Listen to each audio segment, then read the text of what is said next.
Assalamualaikum warahmatullahi wabarakatuh.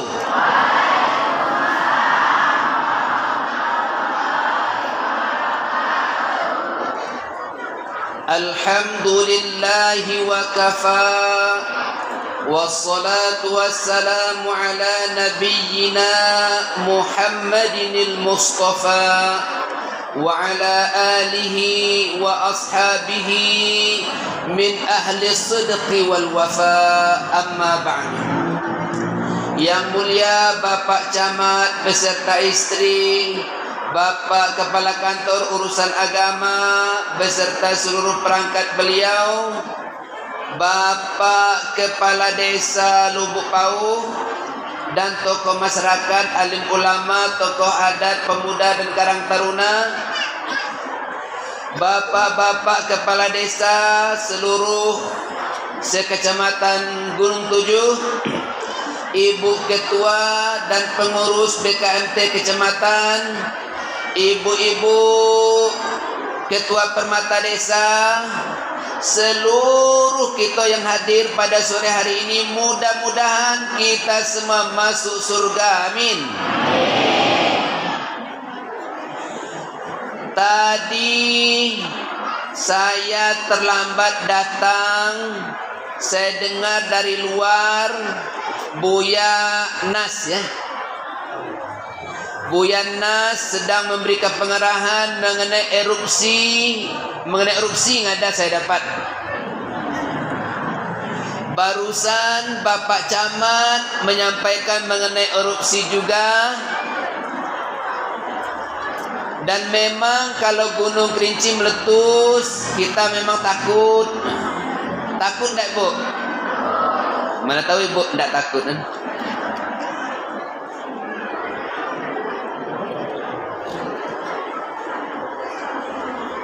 Bagaimana caranya agar kita terhindar daripada musibah? Ini yang akan kita sampaikan. Dalam Al-Quran surah Al-A'raf ayat 96 dikatakan, A'udzu billahi minasyaitonir rajim. Bismillahirrahmanirrahim. Walau anna ahlal qura amanu wattaqau lafatahna alaihim barakatin minas sama'i wal ardh walakin kadzabu fa akhaznahum bima kanu yaksibun. Dalam bahasa kita,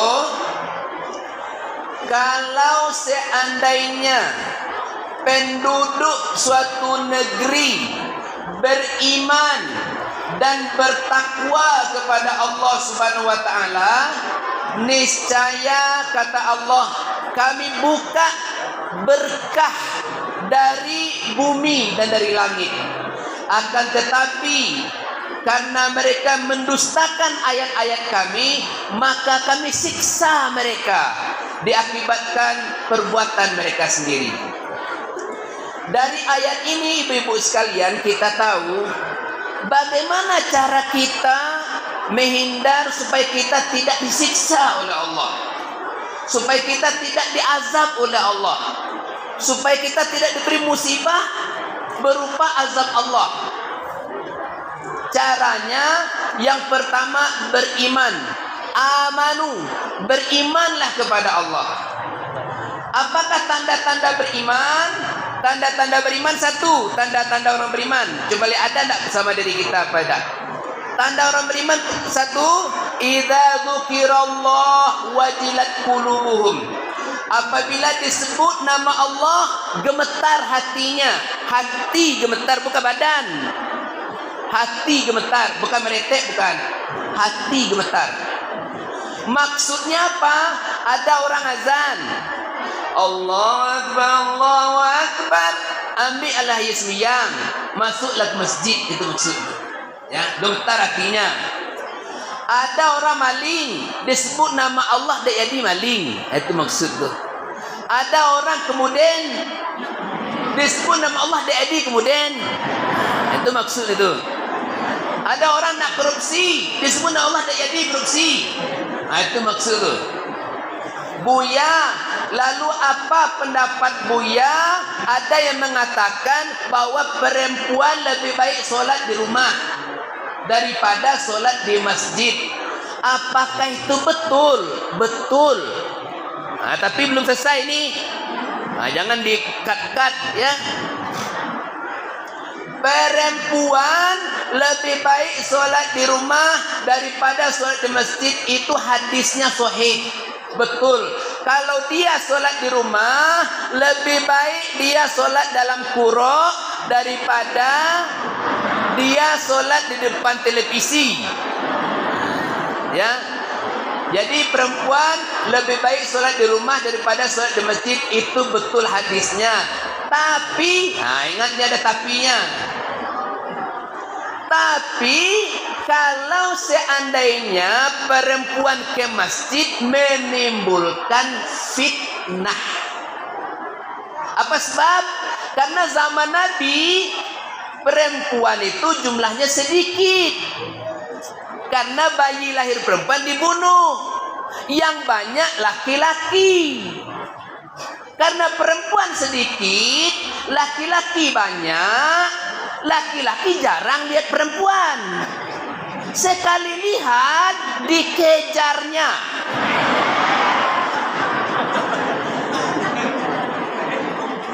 Maka perempuan tidak aman. Sebabnya disuruh sholat di rumah. Apakah di tempat kita juga tidak aman perempuan? Sholatlah di masjid.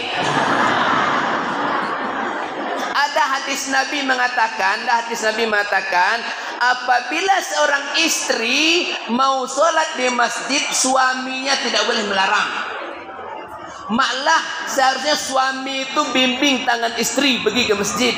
Tangan kanan bimbing istri, tangan kiri bimbing anak. Terciptalah keluarga sakinah, mawaddah, warahmah. Ya, dengan syarat aman.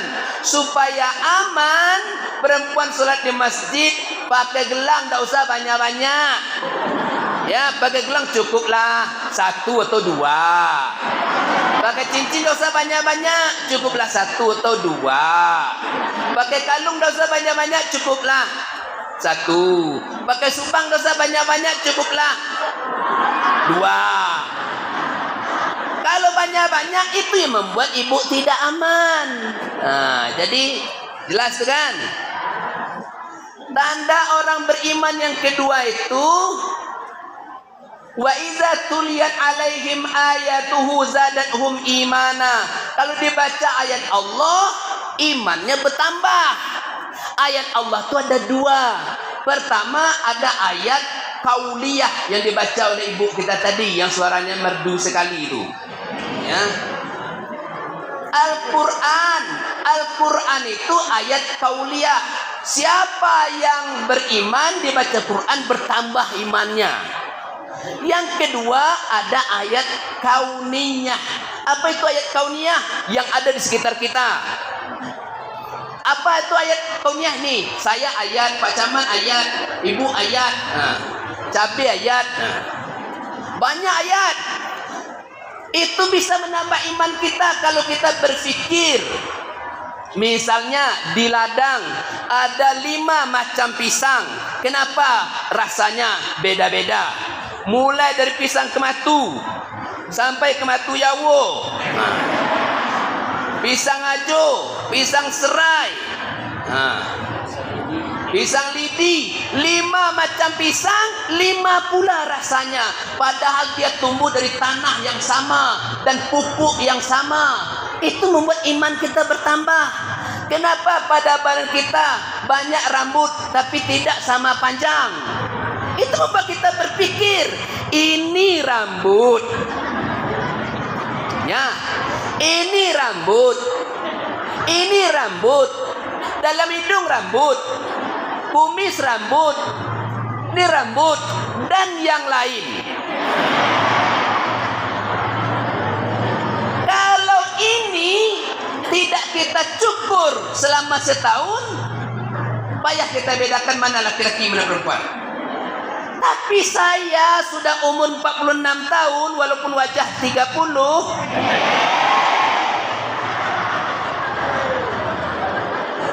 Sudah 46 tahun ini umur saya, tak pernah saya cukur alis. Tapi tidak ada tambah panjang-panjang. Itulah ayat Allah. Itu kebesaran Allah. Seharusnya menambah iman kita kepada Allah. Kalau seandainya alis sama dengan rambut di kepala, wah bisa-bisa mata kita ini pakai korden.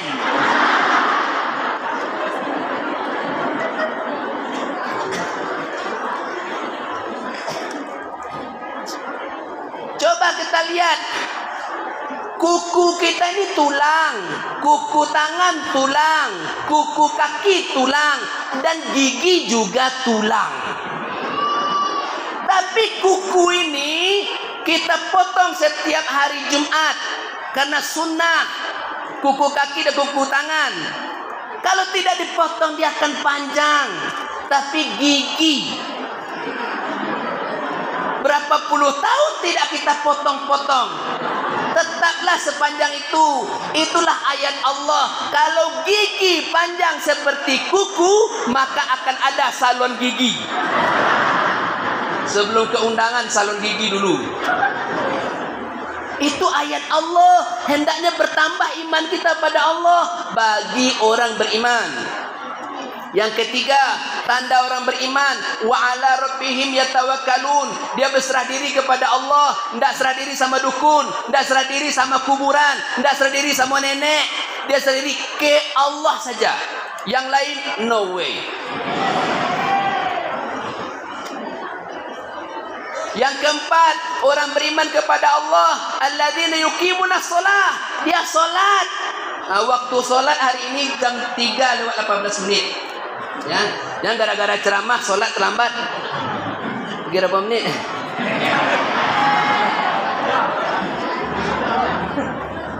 Yang kelima, tanda orang beriman kepada Allah, wa mimma razaqnahum yunfiqun. Dapat rezeki dia infakkan, dapat rezeki dia infakkan, dapat rezeki dia infakkan.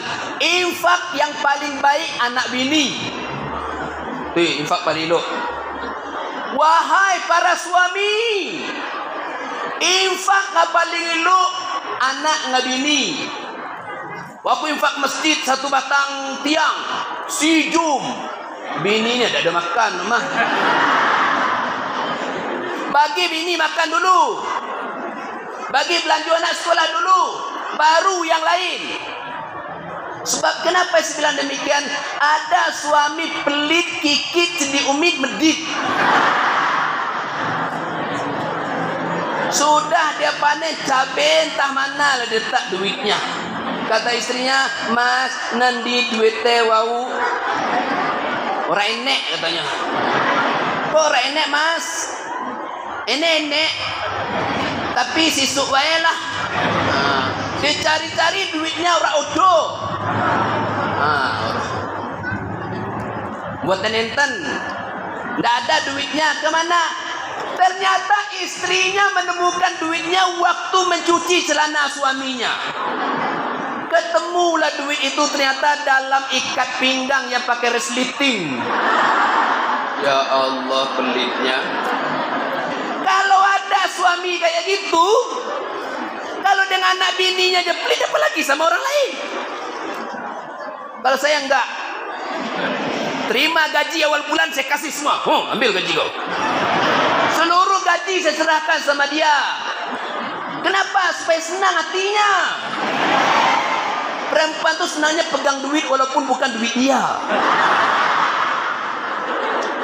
Saya kasih semuanya. Dek, Adinda pegang kau gajiku semua.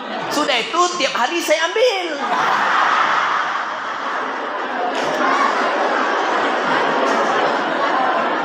Dan dia pun senang. Kenapa? Karena dia merasa dia ngasih saya duit. Kalau makan di kedai nasi bukan saya yang bayar, dia yang bayar. Saya duluan sudah makan, saya bilang, Dinda, uwo duduk keluar ya. Uwo 3 ada kerupuk suah, jus 1, Dinda bayi ya. Ayo tahu lah Dinda bayi. Kepen aku. Onyo bagak asuh maji. Senangkan hati istri. Senangkan hati, jangan pelit. Setuju deh, Bu?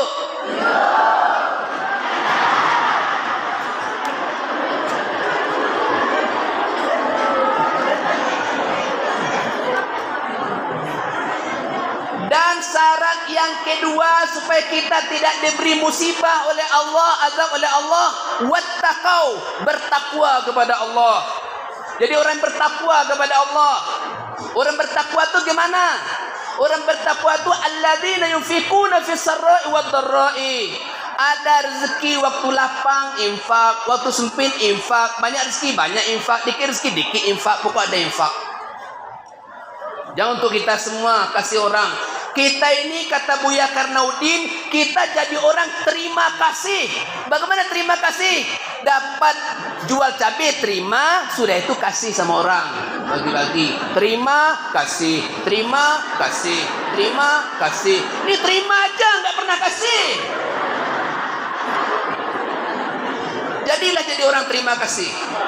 Terima kasih. Wal kadhiminal ghaiz, jadi orang jangan mudah marah. Jangan mudah naik darah tinggi, sebentar marah, entar marah, piring pecah, sandal terbang, tungku terbang. Jangan. Nanti pecah pembuluh darah. Kalau pecah pembuluh darah nanti stroke. Kalau stroke baik 2 truk bahaya. Yang ketiga, wal afina 'anil nas, suka memaafkan orang. Ada orang salah, maafkan, jangan dendam. Awas ya.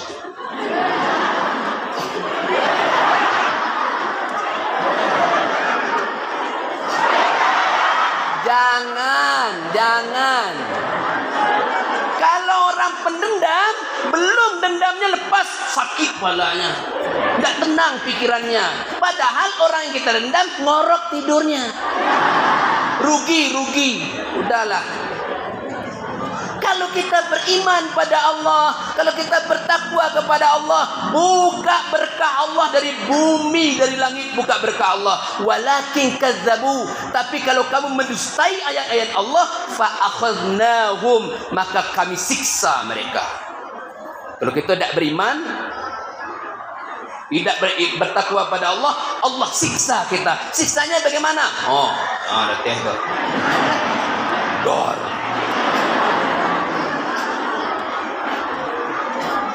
Yang ketiga, bagaimana cara kita menghindari azab Allah? Bagaimana cara kita untuk menghindari musibah dari Allah? Yang ketiga caranya, la in syakartum la azidannakum. Kalau engkau bersyukur nikmat yang aku beri, aku tambah nikmat itu. Gunung tidak meletus nak. Kalau batu tu biasa baik. Kita baik juga batu-batu. Aku tadi batu ya, begitu tegak hilang batu. Tapi sarannya apa? Bersyukur. Jalan kota infak, isi. Ada pesantren dia bangun, kasih semen, kasih besi, kasih bata. Guru TPA bantu. BKMT, ini BKMT, Bapak Ibu sekalian mau bergerak urus BKMT ini, tidak ada biaya, kasih bantu Ibu Ketua, saya bantu lah, tiap bulan saya jadi donatur 100 bulan, jalan BKMT kita. BKMT jalan, dana tak ada. Ya dana. Ayo, jangan jadi orang pelit, jangan jadi orang bakhil. Kadang-kadang kita kena sendiri. Jalan kota infak jalan, dia pilih-pilih duit tuh. Keluar dikit masuk. Dia cari duit 2.000. Masuklah duit 2.000. Teng 2.000 masuk. Kota infak mulai jalan, orang tua nepuk dari belakang. Mas, tunggu disini mas. Nih 100.000. Bapak wis tuwek 100.000 kulo niki lagi muda. Bapak udah tua, masa 100.000? Saya saja masih muda 2.000. Bapak sok ambil duit 100.000 masuk. Kotak jalan situ. Oh, tak sampai di situ, bapak tadi pukul bahu lagi. Mas, itu tadi bukan duit kuloy. Itu bukan duit aku itu. Duit saya bapak, duit mas yang jatuh tadi. Oh, jadi maksud bapak apa? Ya sama, saya mau mengembalikan duit emas. Oh gitu ya. Tadi bos itu manajer ngambil. Apakah ada pahalanya? Ada. Pahala yang 2.000. Ya 100.000 yang nggak ada. Kalau kita pelit, tidak bersyukur, mobil dikasih, kalau bersyukur bawa ibu-ibu menjelis taklim ngaji tuh. Tidak, mobil bagus cuma bawa ayam. Ini ngadu ayam. Mobil bagus cuma ke tempat wisata aja. Mobil bagus bawa ibu-ibu menjelis taklim. Punya cabai, kasih infak. Punya rumah besar, ayo ngaji di rumah kami. Rumah supaya berkah. Rumah besar berkah, ngaji di rumah kami. Itu caranya. Terima kasih, mohon maaf. Wabillahi taufiq wal hidayah. Assalamualaikum warahmatullahi wabarakatuh.